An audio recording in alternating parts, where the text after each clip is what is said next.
आज से करीब 14 करोड़ साल पहले हमारी धरती पर चारों तरफ सिर्फ डायनासोर्स ही दिखाई देते थे। लेकिन एक दिन अचानक से एक बहुत बड़ा एस्ट्रॉइड हमारी धरती से आ टकराता है और उसके बाद क्या हुआ था ये हम सभी जानते हैं। लेकिन क्या आप जानते हैं कि उस मास एक्सटेंशन के ठीक बाद क्या हुआ था? आखिर पृथ्वी ने कैसे झेला था उस मास एक्सटेंशन को? वो कौन कौन से जीव थे जो उस महाप्रलय का शिकार हो गए और वो कौन कौन से जीव थे जो उस महाप्रलय से बचकर एक नए भविष्य का निर्माण किया? तो चलिए जानते हैं ये सभी बातें आज की इंटरेस्टिंग वीडियो में।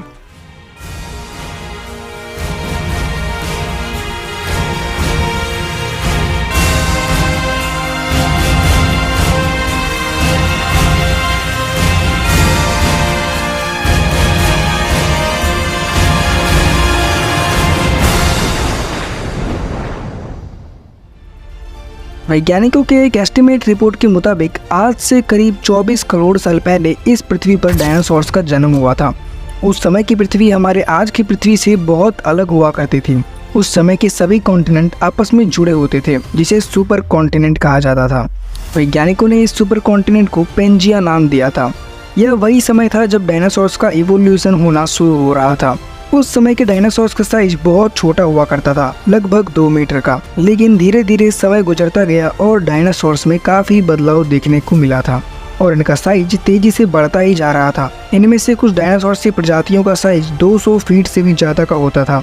लेकिन आज से करीब 20 करोड़ साल पहले हमारी धरती के वातावरण और माहौल में बदलाव होना शुरू हो गया। धरती जो सुपर कॉन्टिनेंट कहलाती थी, अब वो अलग अलग हिस्सों में डिवाइड होकर सिर्फ कॉन्टिनेंट में रह गई थी।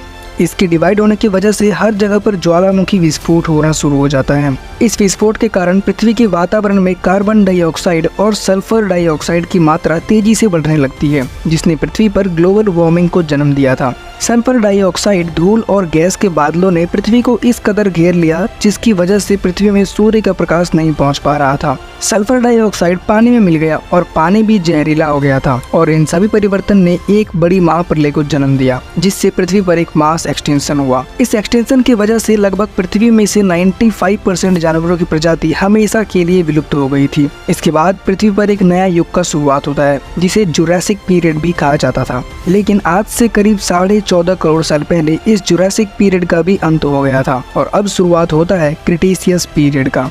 इस पीरियड में नए नए डायनासोर्स का इवोल्यूशन होना शुरू हो जाता है, जिसमें से एक फेमस डायनासोर टी रेक्स भी होता है। क्रिटेशियस पीरियड डायनासोर्स के लिए सबसे लंबा चलने वाला पीरियड होता है, क्योंकि इस समय में डायनासोर्स की प्रजाति पीक पर चल रही होती है। 17 करोड़ से भी ज्यादा साल तक इस पृथ्वी पर राज करने वाले डायनासोर्स का अंत बहुत निकट आ रहा था। पृथ्वी से कई हजार किलोमीटर दूर अंतरिक्ष में एक बहुत बड़े एस्ट्रॉइड ने जन्म लिया। इस एस्ट्रॉइड का साइज लगभग 15 किलोमीटर बताया जाता है।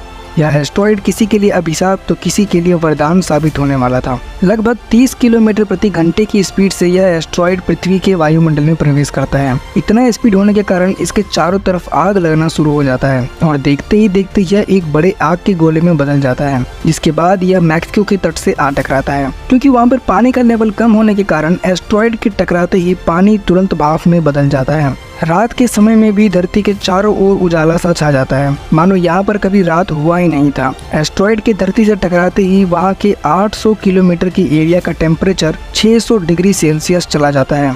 उस एरिया में मौजूद सभी जीव जंतु समेत डायनासोर्स भी मात्र 1 सेकंड से भी कम के समय में भाप में तब्दील हो जाते हैं। जंगलों में आग तेजी से फैलना शुरू हो जाता है। चारों तरफ सिर्फ तबाही का मंजर ही देखने को मिलता है। इस एस्ट्रॉइड ने पृथ्वी के एक छोटे से हिस्से को डायरेक्टली हिट किया था, जिसकी वजह से सिर्फ उस हिस्से के डायनासोर्स का ही खात्मा हुआ था। लेकिन असली तबाही का मंजर तो अब शुरू होने वाला था, क्योंकि पृथ्वी के बाकी हिस्से में बचे डायनासोर्स अपनी जिंदगी आराम से गुजार रहे थे। उन्हें तो ये भी नहीं पता था कि पृथ्वी के दूसरे साइड में क्या हुआ है। उस छोटे से हिस्से में हुए विस्फोट ने एक जबरदस्त शॉक वेव को जन्म दिया, जिसका रफ्तार करीबन 300 किलोमीटर प्रति घंटे का था। एस्ट्रॉइड के टकराने के बाद जो मलबा छिलककर आसमान में गया था, वो अब आग का गोला बनकर कई 100 किलोमीटर दूर जाकर गिरने लगा, जिसकी वजह से वहाँ पर रह रहे डायनासोर्स का भी धीरे धीरे अंत होना शुरू हो गया। इस विस्फोट से समुद्र में उत्पन्न हुई सुनामी ने कई किलोमीटर तक के एरिया को अपने अंदर समा लिया। इस घटना को घटे महज 5 मिनट का ही समय हुआ था और पृथ्वी के एक हिस्से में रहने वाले वाले सभी जीव हमेशा के लिए खत्म हो चुके थे।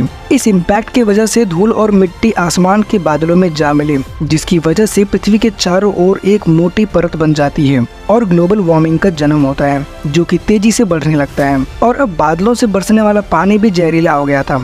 इस धूल और मिट्टी के बादलों ने पृथ्वी को इस कदर घेरा था कि अगले 1 साल तक पृथ्वी पर सूर्य की रोशनी नहीं पहुंच पाती है, जिसकी वजह से सभी पेड़ पौधे मरने लगते हैं।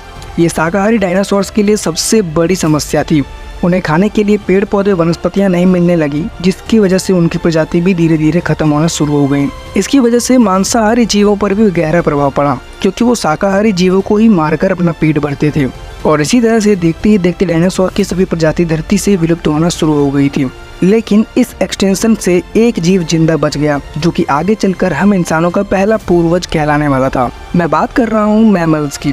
ये मैमल्स अपने आप को डायनासोर से बचाने के लिए धरती में गड्ढा खोद कर रहते थे, इसीलिए यह इस महाप्रलय में भी सर्वाइव कर गए, क्योंकि उनको खाना भी कम ही खाना पड़ता था, जिसकी वजह से ये उस महाप्रलय में आराम से बच गए। ये अपने आप को समय के साथ साथ विकसित करते गए और आज हम इंसानों के रूप में जाने जाने लगे हैं। उम्मीद है मिस्टीरियस वेव की यह वीडियो भी आपको पसंद आई होगी और आप इसे भरपूर प्यार भी देंगे। तो मिलते हैं एक नई वीडियो के साथ, तब तक के लिए आप इसी तरह हमसे जुड़े रहिए।